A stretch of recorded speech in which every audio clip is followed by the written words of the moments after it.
اللہ تعالیٰ بندے کو جلدی سزا نہیں دیتا، بلکہ قرآن مجید میں ایک جگہ رب کریم اس طرح بھی فرماتا ہے کہ جب بندے مجھے بھول جاتے ہیں تو میں ان کے لیے نعمتوں کے دروازے کھول دیتا ہوں۔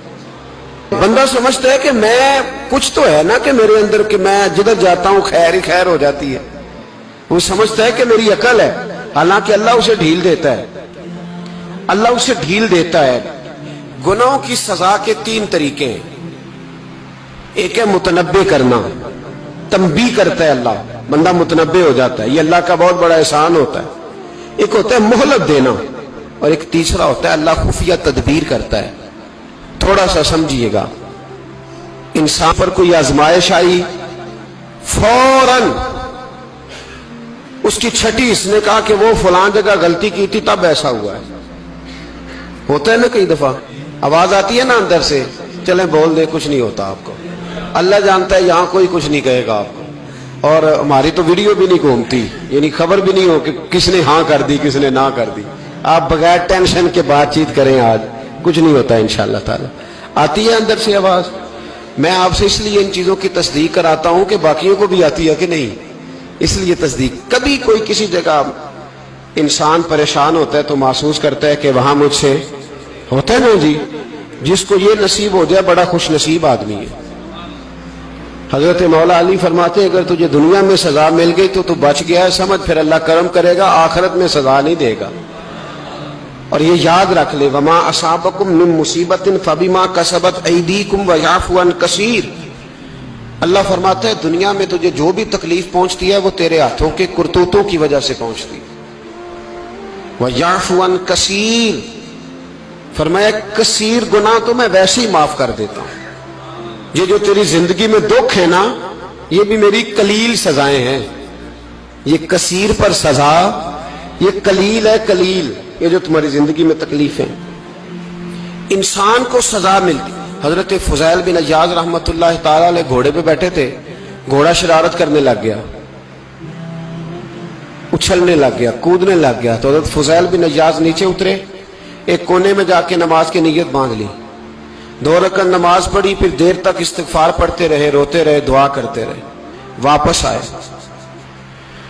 خادم عرض کرنے لگے حضور سمجھ نہیں آئی، گھوڑے نے تھوڑی سی شرارت کی، وہ بدکا ہے، آپ نے اس کو چھوڑا ہے اور چھوڑ کر کے آپ نماز میں لگ گئے۔ تو حضرت فضیل بن عیاض فرمانے لگے جب بندہ اللہ کی نافرمانی کرتا ہے نا تو جو چیزیں اس کی فرما بردار ہوتی ہیں وہ اس کی نافرمانی کرنے لگ جاتی۔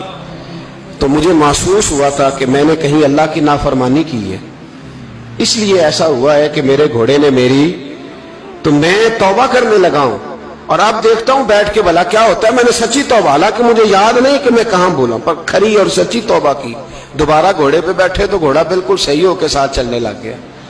میرے بھائی جب یہ تنبیہ ہے اللہ کی طرف سے، یہ متنبع کیا جاتا ہے کہ تو بعد آ جا۔ بہت ساری جگہوں پہ انسان کو وقتی طور پر اگر سزا مل جائے، نبی پاک علیہ السلام کی خدمت میں ایک صحابی آئے، بات مضبوط کر دوں، واقعہ سنایا ہے نا تو کچھ لوگ سمجھتے ہیں کہ یہ واقعہ ہے، تو میں ایک حدیث پاک امام بہقی کی لکھی ہوئی عرض کرتا ہوں۔ نبی پاک علیہ السلام کے ایک صحابی آئے اور ان کا سر پھٹا ہوا تھا، خون بہ رہا تھا۔ سرکار نے فرمایا کیا ہوا؟ عرض کی حضور ایک عورت جا رہی تھی، میری نظر پڑی، ابھی نظر پڑی ہے کہ میرے آگے ستون آ گیا تو میرے سر پہ لگ گیا۔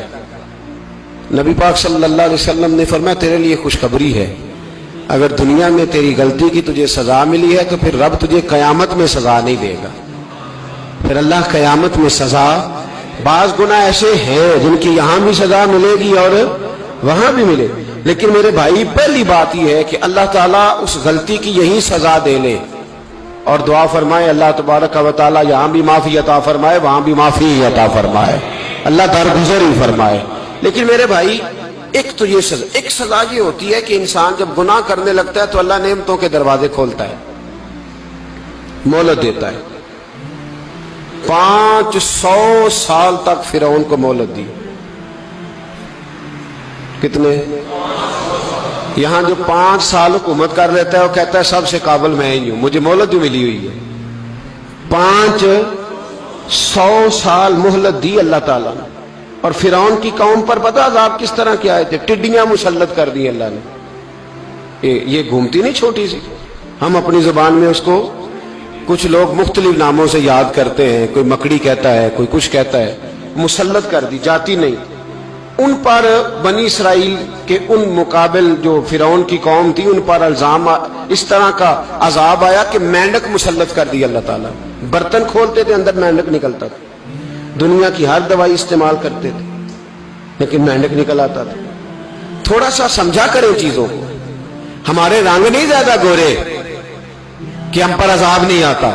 کوئی بہت زیادہ اللہ تعالیٰ معاف فرمائے دولت نہیں جمع کرا بیٹھے شاہی خزانے میں کہ ہم سے پوچھا نہیں جائے گا. یہ مہلت ہے، مہلت کو مہلت سمجھو. پھر جب پکڑ آتی ہے نا اللہ کریم کی، میں نے دیکھا ہے کروڑوں روپیہ 6 اولادیں. ایک شخص کے بچے باہر سے آ رہے تھے، وہ بندہ بیمار تھا، مجھے کہنے لگا حضرت جی دعا کریں میں ان کے آنے سے پہلے مر جاؤں ورنہ آ کے مجھے مار دیں گے. دعا کریں. اتنی بے سکونی، کروڑوں روپیہ پڑا ہے تو یہ عذاب نہیں؟ کوئی ضروری ہے کہ پتھر ہی برسیں گے تو سمجھ آئے گی؟ یہ جو سگا بیٹا بوڑھے باپ کے قریب سے گزر جاتا ہے سلام نہیں لیتا تو اس کو عذاب نہیں سمجھتے؟ یہ جو امت کی بیٹیاں، امت کی بچیاں، ہماری بچیاں ایک سال کے اندر 75,000 ہزار بچی ایک ڈویژن سے بھاگ کے شادی کر رہی ہے اور ایک صوبے سے، تو اس کو آپ اللہ کا عذاب نہیں سمجھتے؟ یہ معمولی بات ہے.